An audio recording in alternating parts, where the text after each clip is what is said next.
The mystery widens. Today, people in the New York metro area are reporting a growing number of drone sightings in their communities following a wave of mysterious drone appearances in the skies over New Jersey. This is sparking significant concern among residents and local and state leaders. The White House and the FBI says there is no evidence that the drones pose a national security threat or have a foreign connection, but that's only adding to the confusion. So far, there are no explanations as to what they are, where they're coming from, or who is launching them.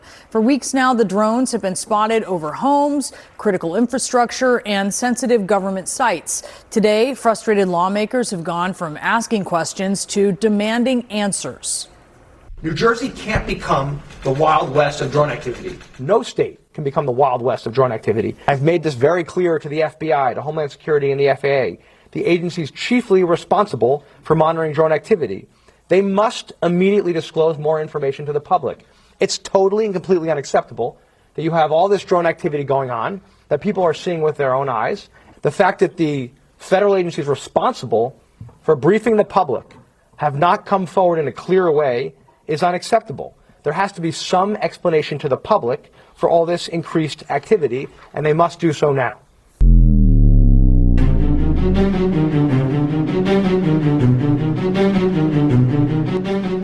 And it was still dusty that time of season. Fall was starting to happen, so the leaves are changing colors. And the truck went around the corner, leaving a dust trail. And I think that's when the Bigfoot thought it was safe. And he seen the dust trail kind of dissipate, but then I was coming along right after it. And I was looking up ahead into the corner, and that's when I seen him. I'm not sure if it was a male or female Bigfoot, but I seen it. It must have seen me, because as I was looking, as when I saw it, it was turning away from me to go back into the bush. This is the Cryptid Creature Show. I am Brian, and with me as always, my co-host Todd. What's up, buddy? Brian, my friend, I hope all is going well for you over there. You getting ready? Are you ready for Christmas and all that stuff? Never ready for Christmas, man. What's your thoughts on the drones, man? We haven't spoke about this yet. Yeah, I've heard. Let's talk about I've heard so many different theories on this: aliens and Iran and China. But who knows? I just think they're regular drones. They're man-made human drones they could be from a foreign country. They could be our own government spying on us. I think people are seeing some other weird stuff, though, too. Have you seen those orbs out there that they're talking about? Like those plasma-looking orbs and stuff like that? I mean... No, I haven't heard about that one. I saw something about that, too, as well. I don't know what to think. I honestly would love to say they are aliens. I think that would be awesome. Oh, yeah, that'd be great. Bring it on. Let's go. What do you guys want? What are you here I'd for? love, but if they were, I think we'd know by now. I don't know if it's... Okay, if it's foreign stuff, then we're idiots. It's like people said, we spend billions of dollars on our defense, and we can't figure out what these things are. If there's some guy that's got 20 of them in his garage, he's going out there at nighttime. Mm-hmm. No, I think it's just, if it is a foreign government flying their drones over our airspace, which is ballsy in itself, I think it's just our government trying to pull some shit to hamstring Trump before he gets in office. And what better way to do it than start World War III? Or are they doing it just to cover up something else? With our government, you never know.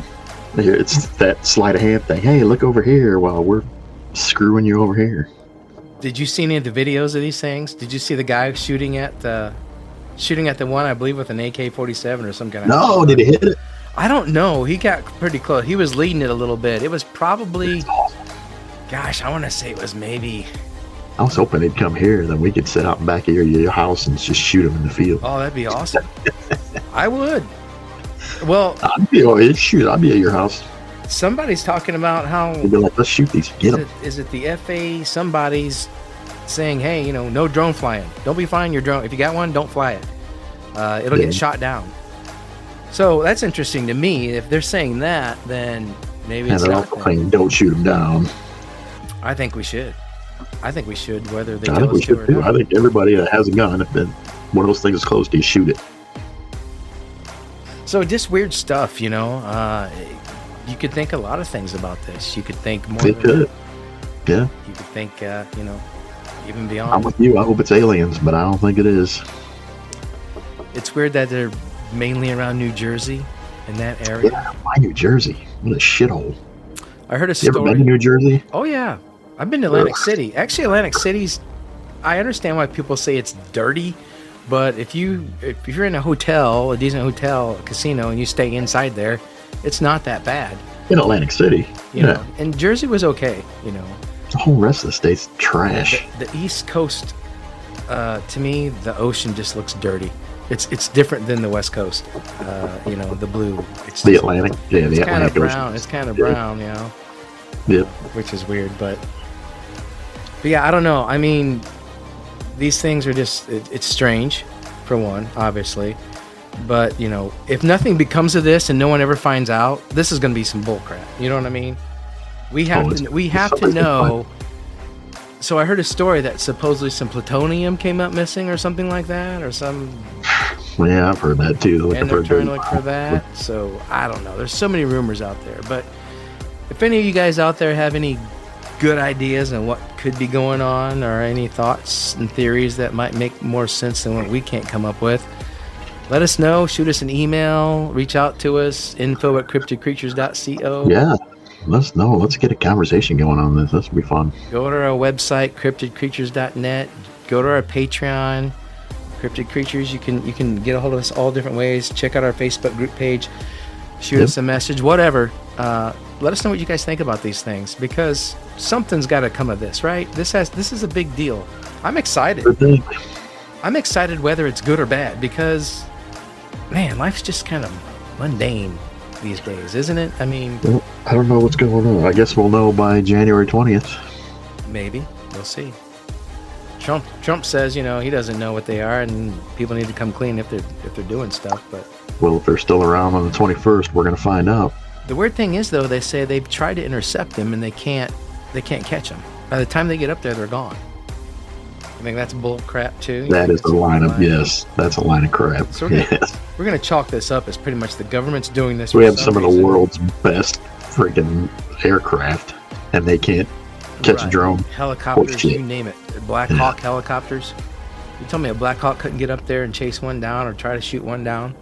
A stealth bomber. Yeah.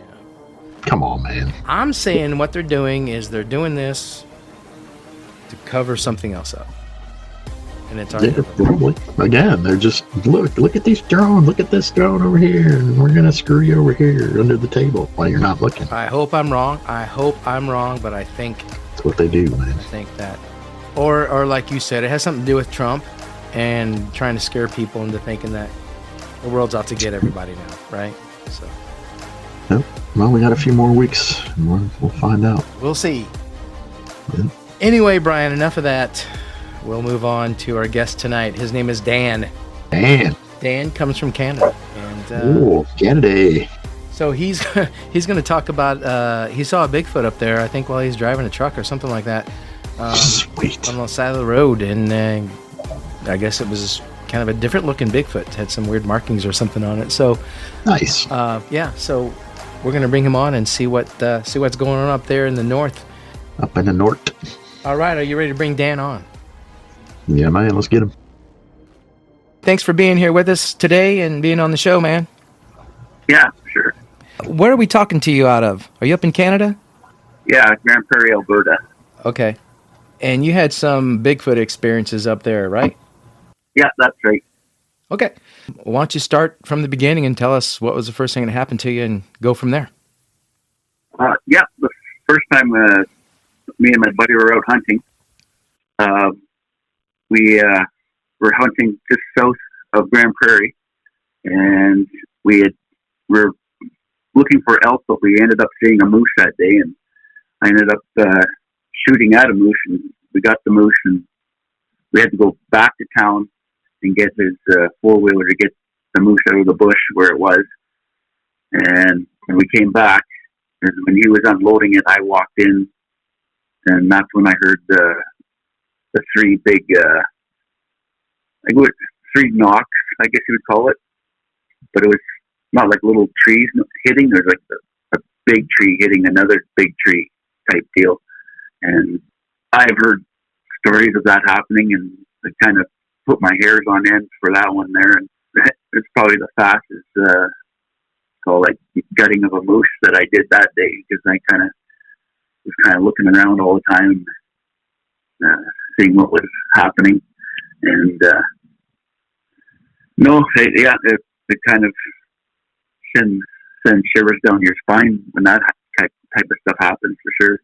We ended up getting the moose out of there, and I didn't hear anything or smell anything after that little incident there. So my second story is when I was driving for a local trucking company. We were working down on the Simnet Road, which is, I think it's about 10 kilometers south of Valleyview, Alberta. And when I was heading in, there's a big hill, I think around kilometer, I want to say 30, maybe 35. But before that, I had met another truck driver, and he was coming out, and I was heading in with a load of sand, and he got talking to me. He goes, "You ever see anything weird out here?" No, just some animals. That's about it. He goes, "Well, I seen something this morning. I was coming down that big hill at kilometer 35 there." I said, "Oh, what'd you see?" He goes, "Well, came out of the bush and it came down the steep hill.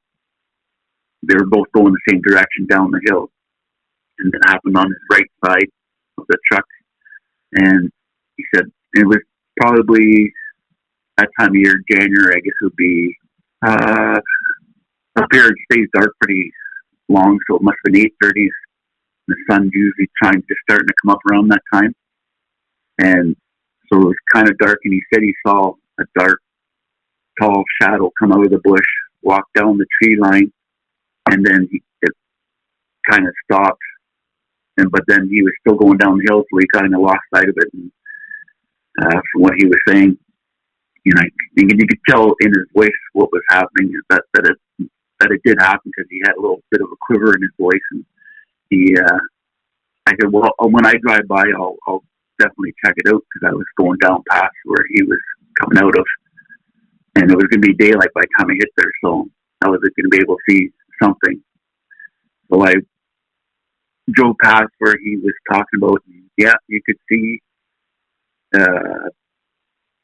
like where snow had been pushed, like somebody walking through deep snow had made a trail.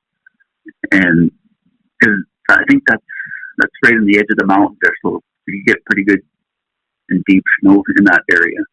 And it was, I could see where it had come out, went down the tree line, and then back in the bush, like probably 70 feet maybe. It was out, walked down, and then back in the bush. I drove up into Leaf, offloaded my stand, and I came back maybe an hour and a half later, and then I could see a lot better. It was daytime then, and I said, "Oh yeah," but I couldn't stop because it was on a steep hill, and so I could see where it had come out, went down the side of the tree line, and then back in the bush. So that was my second time I had it.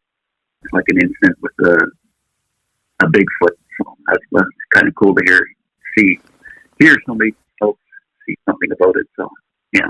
Were you thinking Bigfoot when you saw the snow like that disrupted in the tracks? Or yeah, definitely. I would say so, because there's nothing really out there that time of year. There's moose and there's elk, and I think there's caribou in that area, but they usually stay to their path, and that you could tell just how it came out and then down the tree line, and just how the snow was pushed.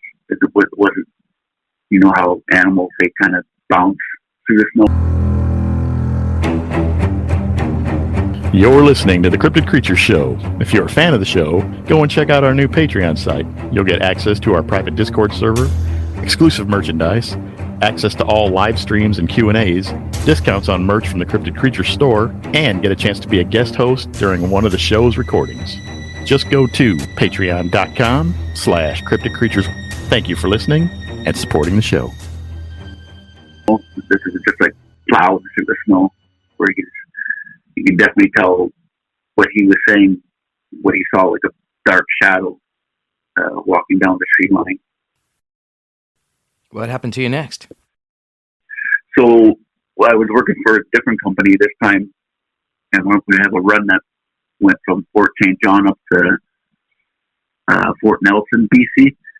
And then from Fort Nelson, BC, had to take the Sierra Road for about, I think it was 180 kilometers northeast of Fort Nelson. So when I was was on that run constantly, so I was in and out of that bush road quite often during the week. I'd probably make 2 or 3 trips up there during the week. And it was September. But leading up to that, leading up to September 21st, 2021 there, a couple weeks before that, I could hear the grader operator and the water guy, because they worked together. The water guy kind of slows the water down, and the grader guy kind of mixes the gravel up so it kind of lays down kind of nice. I was about 20 kilometers away from them, and I could hear them on the radio talking. And the grader operator, he was talking to the other fellow, and he goes, "Did you see those tracks this morning going across kilometer 1? I think they're working at kilometer 122. It's kind of a marshy area on both sides, and the road kind of runs through the area. And it's about maybe a kilometer and a half of the marshy area." And the grader operator, he goes, "Did you see those tracks this morning?" And the water guy, he goes, "No, I didn't see anything." And so the grader operator goes, "Yeah, I see some big foot tracks going from one side of the road to the other." And I think he said there were 3 tracks, and the road's probably good 15, 16 feet across. It's not very wide, but it's enough to get a transport through.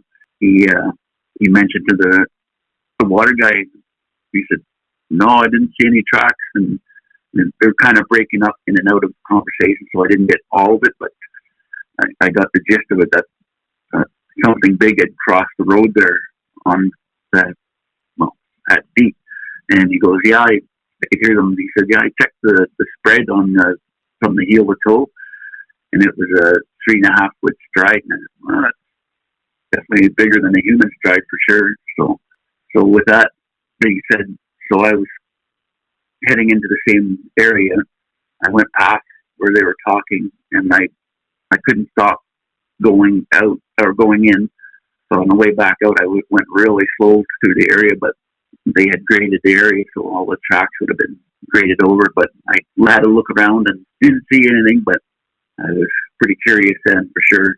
So 2 weeks later, September 7th, 2021 is when I was heading in. I was almost to location, and at kilometer 1, I went in, unloaded, and then I was coming back out. That's when it happened.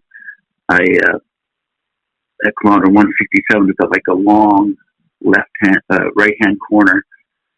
I let a pickup pass me, and it was still dusty that time of season. The fall was starting to happen, so the leaves are changing colors. And the truck went around the corner, leaving a dust trail. And I think that's when the Bigfoot thought it was safe, when he seen the dust trail kind of dissipate. But then I was coming along right after it, and I was looking up ahead into the corner, and that's when I seen him. I'm not sure if it was a male or female Bigfoot, but I seen it. It must have seen me, because as I was looking, when I saw it, it was turning away from me to go back into the bush.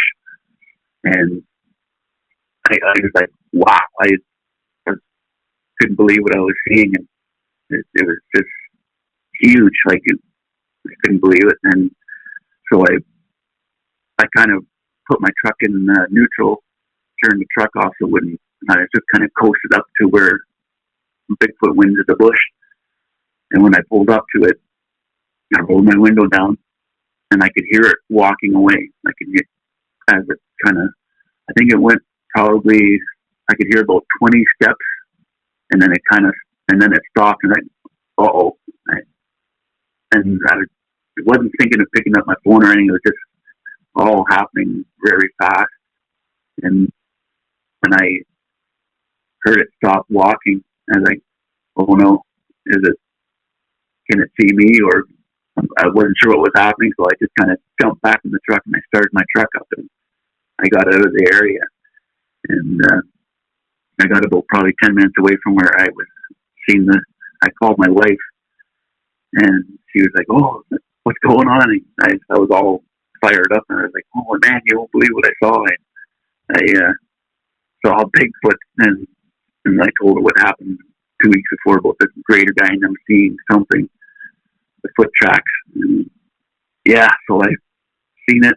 I went down the road probably another 30, 40 kilometers, and I was out hours for the day.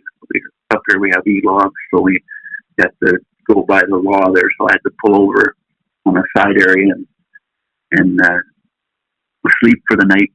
But usually I turn off all my whole truck and everything, lights and everything, but I was so worked up and fired up that I left my truck running, and I left my lights on just in case something happened. I could get out of there pretty fast, because yeah, it was cool to see, but scary at the same time, just to see how big they are. Like, and it was just one of those experiences that you'll never forget type deal. Like, Can you describe the creature, what you did see?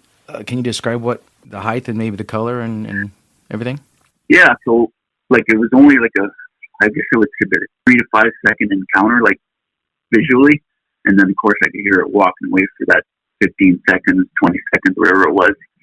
And but yeah, it was like a brown color, and the shoulders are huge, like, and the arm length was, and when his right arm turned away from it and came up to move the bush out of the way, it's just big, like you don't know what to do in that kind of moment. But like, yeah, it was brown color. You could tell it like had neck to no neck. It just kind of went shoulders into the head type deal.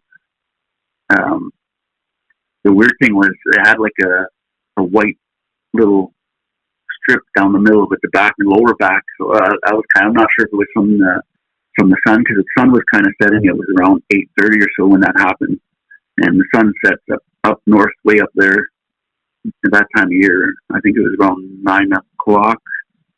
The sun would be gone by then, but so it was kind of near sunset. So I don't know if it was the sun, the way it would hit its back when it turned away, it gave off that little white stripe down the middle of its bottom back there. But yeah, it was huge. I left that day and I went down offload, and I came back up the next day.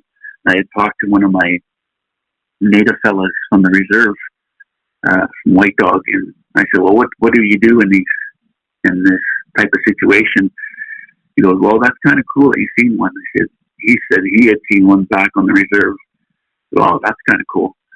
So we kind of talked back and forth about that, and he said, "So tomorrow when you go by that where you've seen them, to bring a piece of salmon and some tobacco and leave it where you saw it, and that's your offering to them." As you may know, I'm a native Ojibwe from White Dog there, so that was one of the teaching that I learned that day. But yeah, it was definitely a cool but scary experience.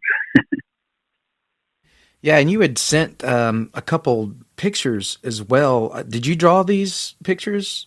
Was that you that drew these, or did you have somebody draw these for you? Yeah, my friend from the band, the Canadian band, One Bad Son, Shane Volk. He dabbles in comics and drawings, so we kind of emailed back and forth. I just kind of gave him a description of what I saw and how big it was, and the coloring and that type of thing, and he drew up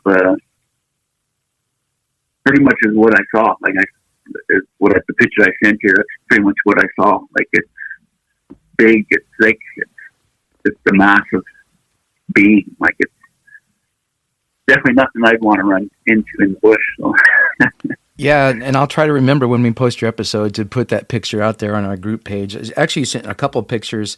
You actually took a picture of the tree line as well, and you marked about 14 feet up on that tree. And looking at the height of the creature's head that you kind of drew in there, that thing might have been like 10 feet tall. Oh, easy. Yeah, easy, because like me sitting in the truck, we would have been probably close to head height. Like, that's how big that thing was. Like I went back, like I did my offering, and I kind of measured things. I measured those little trees that were near the bush line there, and the one that he went past was 14 feet. So I said he wasn't bigger than 14 feet, but he wasn't smaller than, like I put on my description, 7 feet, but he was bigger than 7 feet. Like he had to be at least 10 foot easy. So growing up in Canada, what was the whole speculation of Bigfoot? Did you guys just know they existed? Did you kind of wonder like we do here in the United States? Do you have believers, non-believers? What's the theory on Bigfoot up there? And were you more surprised to see it than not, I guess, knowing, did you know about them existing? Did you think they existed, or did you not believe?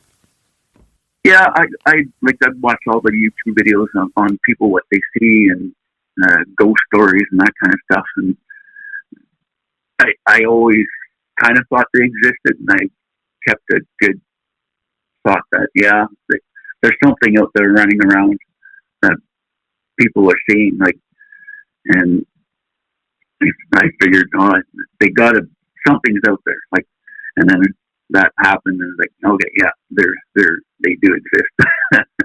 So, but yeah, in the native culture, the guy that I talked to, he calls them helpers. They help you figure stuff out. So I thought that was kind of interesting when we were talking online there. What he was helping me out with, I don't know yet, but I guess that's time to figure that out. Yeah, I'm noticing also on the drawing that your friend did, the hand is pretty detailed. Did you get a good look at its hand? Yeah, it was kind of, you could tell like it was, as the hand was coming up to move the tree out of the bush, or the bush out of his way, it was just big. Like, it's unbelievable how big the hand was. That's probably what the hand and the shoulders is what I noticed the most, and not so much the head, because he couldn't really, it's hunched over a bit to moving that tree out of the way. So I had a hard time. Of course, you try and replay it over your head and kind of figure out what you saw and how things played out type deal. So it sounds like the guy in front of you, right? The guy goes, and then this creature thinks, oh, it's safe to pass now. And he didn't realize you were coming up, and you probably startled him, and he turned around and went back into the wood line. Did you notice any smell? I didn't notice anything because I was still on the road when I saw him. But no, I didn't notice any smell. When I did go back the following day, funny thing, just before I got to when I was driving to that kilometer 167 where the Bigfoot jumped out there, about a kilometer away from there, a moose jumped out in front of me and scared the living daylight, because I was on high alert, and the moose jumped out in front of me and crossed the road and scared the living daylights out of me, because I was all hyped up, and that was kind of funny afterwards. And but when I did get up to where when I put my offering there, I did look around. But I was, of course, a little bit scared for sure.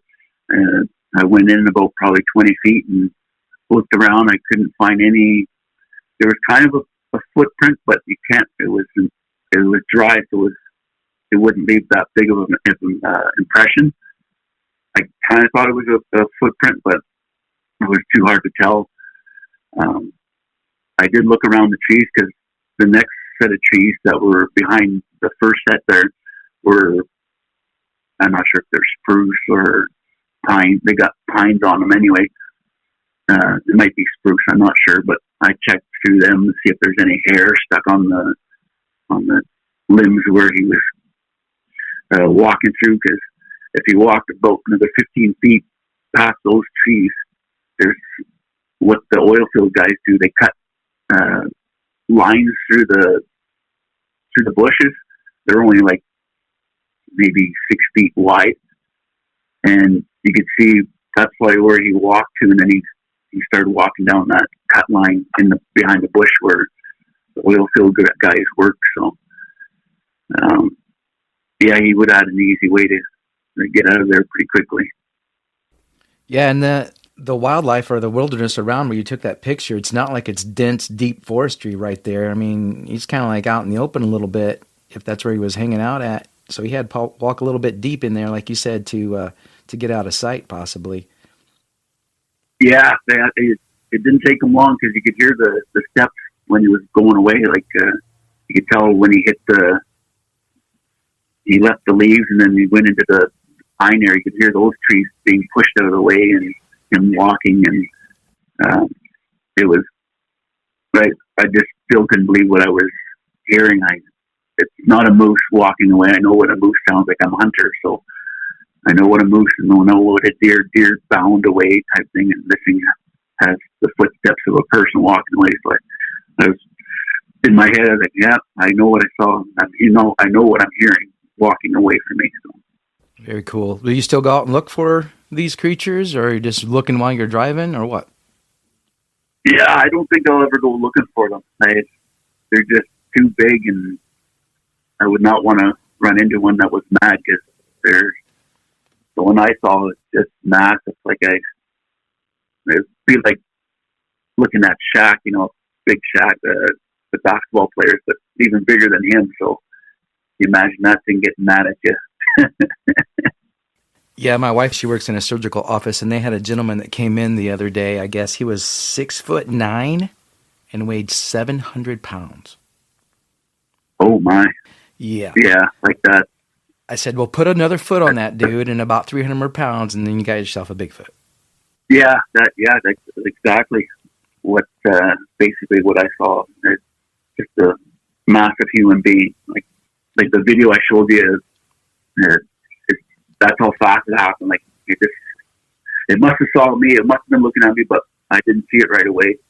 But when it moved away from me, that's when I noticed it. Like, holy jumping, that thing's big. Yeah. And my wife says, well, I don't understand if they're that big. How do they stay hidden so well? Yeah, I mean, you look at the bushland, it's marshy, and there's not a lot of cover for them, but it's thick. Like, it's not big trees, but it's thick area. Well, if you look up there in Canada where you're talking about, Fort Nelson area, my goodness, there's nothing up there but just wilderness, right? I mean, anything could be living up there. The vast wilderness up there in Canada, yeah. Anything could be living up there. There's between Fort St. John and Fort Nelson, there's a place called Sasquatch Crossing. It's just like 10 kilometers north of Pink Mountain, if you look up that area. And there's sightings in that area like crazy. Like in that restaurant, they have a guy was hunting or something, and he has a picture of a Bigfoot that he took way back in the 50s or something like that. It was kind of cool to see that, because you could stop there and have dinner and that when it is open. But yeah, yeah, I'm checking it out right here on a map right now. Yeah, and there's all kinds of sightings over there from what guys say. Anyway, like another guy that I seen when I worked for the frac company, we did frac up by Bewick Creek, and there's a road that goes way back. I think I was at kilometer 40 the other day, where I was just kind of driving past the area where he said he seen one too. It was just sitting in the middle of the road picking up rocks or something, he was saying, and then it just got up and ran into the bush. And I was like, wow, that's kind of cool. And I just remembered that as I was driving by, was it 3 weeks ago, I was back on that road again. And then, man, so there must be some over in this area too, I guess. They're all north of Fort St. John, I guess. Yeah, and it's kind of interesting too. That area is right at the base of the Rocky Mountains up there. Yeah, it's right. Like, those are foothill mountains there, and then to the left of Fort St. John, you get right into the Rockies. And same with Fort Nelson. You go about 50 clicks past, and you're right into the mountains there. So, you guys see a lot of grizzly bears up there? Quite a few, yeah. Lots of black bears, moose. Yeah, you get quite the gamut of animals up there for sure. I think it'd be awesome to be hunting up there in Canada, but I'd be scared to death of a grizzly bear coming along. I'd have to be way up in a tree stand or something with some high-powered weapon, Yeah, well, that's one of the moose I took down there a few years ago. Same thing.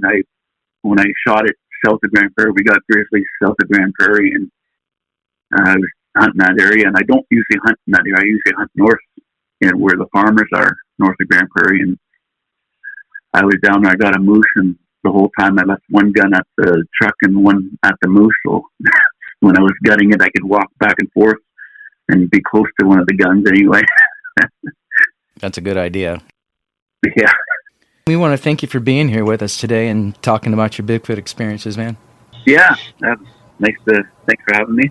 Yeah, no Yeah, problem. it's very cool. Our pleasure. Yeah, if you're out there on the road and you see another one, reach out to us and get a hold of us. Oh, definitely, I can do that for sure. All right. Well, we appreciate it again, man, and you have yourself a good day. Thanks for talking to us. Thanks. All right, thanks, guys. Yeah, very interesting when we hear those encounters where one of these creatures, or there's a marking like the white stripe on this one, or the one had a scar on its face, or it kind of really helps you understand that these guys aren't just making this up. If you're going to make up a Bigfoot encounter, you don't really stop and think about I think you add details like a that. weird detail of it, right? Yeah. It kind of lets me know that makes me feel that way, that people aren't just making this up. But anyway, it was great having Dan on. Yeah, it was. Listeners, thank you guys so much. As we always say, please check out our Patreon page. You can go on there and get some really cool stuff. There's some shorts, some videos, interesting stories on there that we put on there. Our Patreon only, members only episodes. You can join for free and see some of that content, and you can join different levels to see some or all of the content. To see all the content. And if you join the Bigfoot level, I believe it is, you can actually come on the show with us and co-host. Yeah. And talk to her. We just did that with one of the members. We had Lee White on from Geek Mountain. Come on. So we'll be releasing that show out here pretty soon. But yeah, so it's really cool. We like having you guys hang out with us. And we appreciate you all for listening and supporting. Yeah, we love interacting with you guys. So thank you all. All right, Brian, with that, I'd say we wrap this show up. Are you ready to get out of here? Yep. See ya.